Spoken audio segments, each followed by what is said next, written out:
Túto reláciu vám priniesla aromaterapie Karel Hádek. www.karelhadek.eu.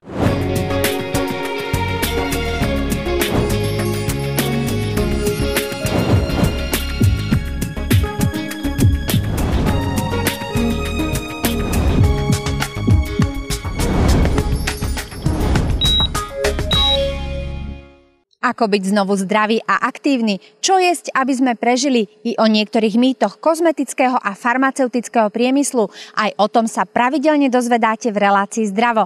Dobrý deň pri jej sledovaní. Dnes sa zamyslíme, aký vplyv na chorobnosť mala uplynulá zima a skorá jar. Detoxikácia, Crohnová choroba a čo nám ponúka rozkvitajúca príroda. Aj o tom bude naša druhá reportáž. V závere si môžete spolu s nami zacvičiť. Prežite príjemné chvíle pri relácii Zdravo. Napriek krásnemu počasiu mnohých s príchodom jary tento rok prepadla chrípka. Na skúsenosti a príčiny tohoto javu sme sa boli opýtať v ordinácii detskej lekárky.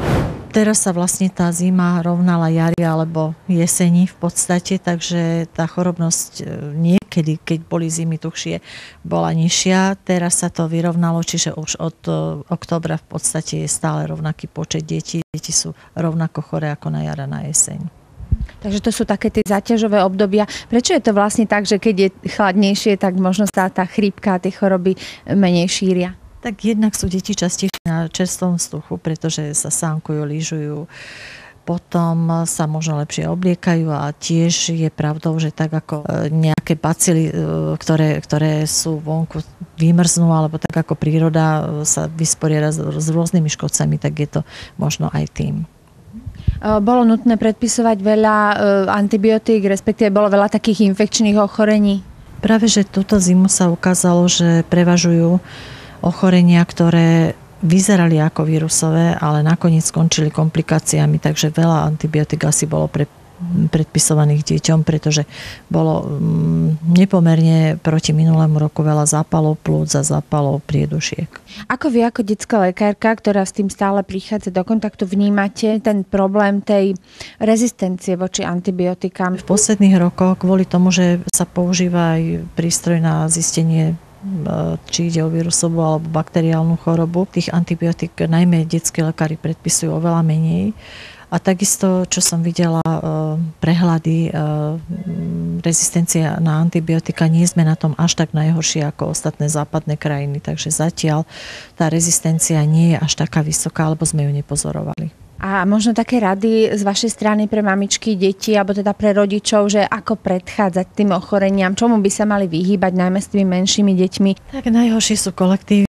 Žiaľ Bohu, matky musia pracovať, takže často donesú do kolektívu aj choré deti a tým pádom sa to šíri jedna radosť. Ale sú aj mamičky, ktoré sú na materskej a dávajú deti do škôlky a tým pádom ohrozujú aj to druhé dieťa, menšie dieťa. Takže v takom období, keď sú takéto ochorenia rozšírené, je potrebné, aby čo najmenej sa stýkali s chorými deťmi a s chorými ľuďmi, čiže izolovať tie deti. Za ďalšie zmeniť trošku spôsob života, pretože deti teraz chodia málo na vzduch. Možno toto obdobie, ktoré bolo, spôsobovalo, že teda deti viac sedeli doma, pretože bolo také počasie menlivé. Takže a okrem toho je to taký trend, že deti sa menej hýbu už v poslednom období, že sú pri počítačoch. Sú poruchy držania tela, chrbtica. Proste deti ako majú veľa ortopedických chýb, takže musia chodiť na rehabilitáciu a podobne. To vyplýva z toho, že sedia vlastne väčšinu dňa. Na jar sa častejšie ako inokedy skloňuje slovo detoxikácia. Okrem jarného pôstu by sme nemali zabúdať na dary prírody. Napríklad taká púpava dokáže hotové zázraky a pomôže i pri takom chronickom ochorení, akým je Crohnová choroba. Aj o nej s našim pravidelným hosťom. Ta Crohnova choroba je zánět střevních stěn a v podstatě tady se dostáváme k tomu, a ono je to na hrozně dlouhý povídání. Když si představíme střevo, tak to není trubka, ale to má na sobě různé záhyby. Čili, že je otázka v podstatě v těch záhybech, my jsme biopopelnice, tam to hníje, bublá, vaří, škvaří, smrdí. Že jo? A z toho pohledu je potřeba to střevo vyčistit, čili, že jedna z věcí nedostatek vlákniny, nekvalitní strava, imunitní systém, či to je zase soubor celých opatření na posílení imunitního systému, doporučuje eleuterokok, na tu samotnou Crohnovu chorobu třeba Candy-L, ale nezbytně nutný přijímat i stravu s vysokým podílem vlákniny. A dostáváme se k tomu, že tady považuji za přímo geniální rostlinu slovensky pupavu, která obsahuje fůru důležitých složek, což jsou třeba hořčiny, které se v trávicím traktu uvolňují. A taktéž díky tomu, že ta hořčina působí tím, že vysráží bílkoviny, což mohou být žijící bakterie, plísně a podobné záležitosti. Z tohoto pohledu malý zázrak, ale tam nestačí si z toho vařit čaj nebo něco, tam se ta pampeliška, ta pupava musí pojídat, eventuálně na zimu usušit a tak dále. Ta vláknina potom, tím, že tam má vysoký objem, tak ona v podstatě mechanicky čistí tu střevní stěnu a může to prostředí, ve kterým ty bakterie zdržují nebo ze kterého pochází, může zlikvidovat. Čili on je to celý komplex a to je vždycky u všeho, to je to, co říkám, prostě člověk je celek. Když to řeknu jako vtip, když za mnou někdo přijde, že má plesnivý nehet nebo plíseň na nechtu nohy, říkám, ne, to neříkej, ty seš plesnivý celý. Mnoho ľudí trápi aj nadúvanie. Môže to byť naozaj spôsobené rôznymi problémami. Ale jedním z nejčastějších jsou plísně. Zase, když se podíváte, léčba antibiotiky je velice rozšířená. Antibiotika vám zlikviduje veškerou symbiotickou mikrofloru v trávicím traktu.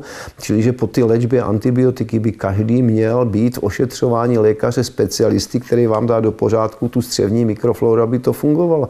Když k tomu nedojde, rozmnoží se tam Candida albicans, popřípadě jiné plísňové kultury, dochází k nadýmání a takový ty typické projevy nadýmání v podstatě ty plísně stráví cukry, tam dochází k tomu kvašení a to je ten důvod nadýmání. Ty toxické látky vznikají, pokud ta choroba není léčená, pokud ten problém není léčen, může dojít k tomu, že ty toxické látky už nestačí vylučovat orgány, že to jde přes pokožku. Pokud je to několika letá záležitost, dochází tady k únavě, v podstatě takzvaný chronický únavový syndrom, svrbění v oblasti konečníku, plísně do ven, vzdálenost od konečníku k vstupu do pochvy není tak velká, plísně se dostanou a dotyčná dáma se nemůže potom zbavit výtoků z pochvy, že to je zase všechno spojený. No a tady zase pomůže ta stará dobrá pampeliška, vlákniny, hořčiny a tak dále. Působí to na jatýrka, který to nějakým způsobem regeneruje, excelentně to působí na slinivku, vyčistí nás to jak mechanicky, tak po ty chemické stránce, biochemicky je to příroda. I po té stránce toho působení těch hořčin. Ak nás sledujete od začiatku, sedíte už viac ako 10 minút. Ponúkame vám teraz trochu pohybu na precvičenie chrbtice, cviky Pilates. Necháme si vystreté nohy k stropu, natiahnuté a poďme krúžky, malé krúžky na strope. Stále chrbát je pevný, zhlboka dýchame.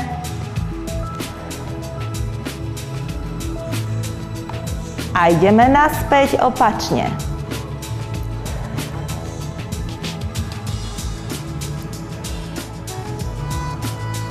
Dobre, pritiahneme k sebe kolená, hlboký nádych, výdych.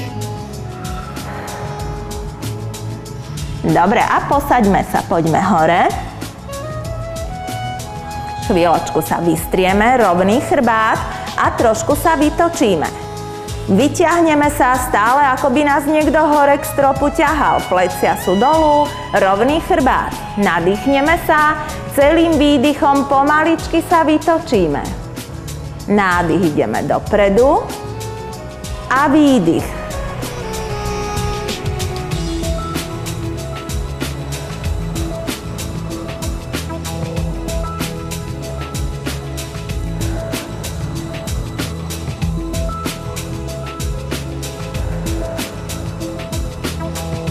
A ešte raz.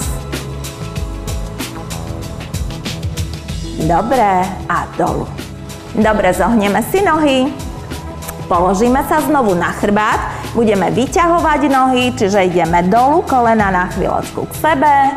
Zasa narovnáme chrbát, plecia stiahneme, kolena držíme a ideme hlava hore. Vyťahneme hlavu, nadýchneme sa a vo výdychu natiahneme nohu.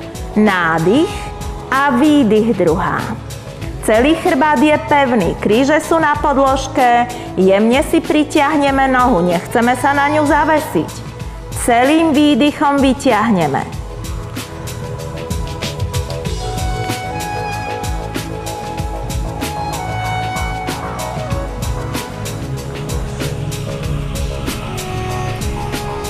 Stále zhlboka dýchame a vo výdychu takisto spevníme brucho, pritiahneme. Aj panvové dno nezabúdame, pevné, každým výdychom. Dobre, položíme sa dolu, chvíľočku ostaneme, hlboký nádych, výdych. A pôjdeme to isté, ale budeme pretláčať nohu do päty. Znovu hlava hore, spevníme a vo výdychu pätou vytlačíme.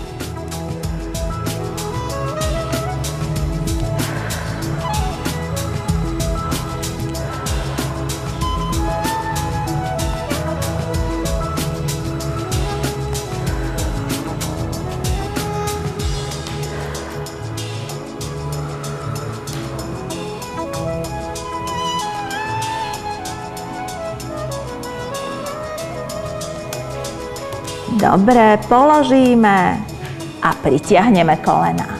Zasa hlboký nádych, výdych. A teraz si natiahneme nohy, pôjdeme nohy k stropu. Ideme nožnice, hlava hore, zasa chrbát je pevný a vo výdychu otvoríme. Nádych hore a vo výdychu. Tak, postupne naťahujeme nohy. Zasa chrbát je pevný, neprehneme sa a celým výdychom dolu. A pritiahneme. Posledný. Dobre, a položíme.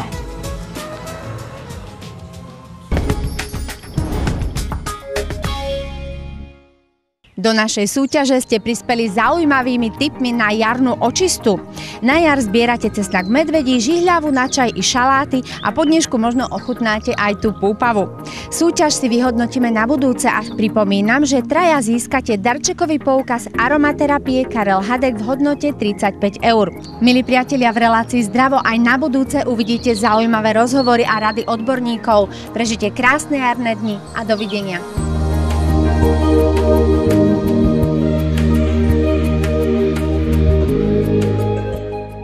Túto reláciu vám priniesla aromaterapie Karel Hádek. www.karelhadek.eu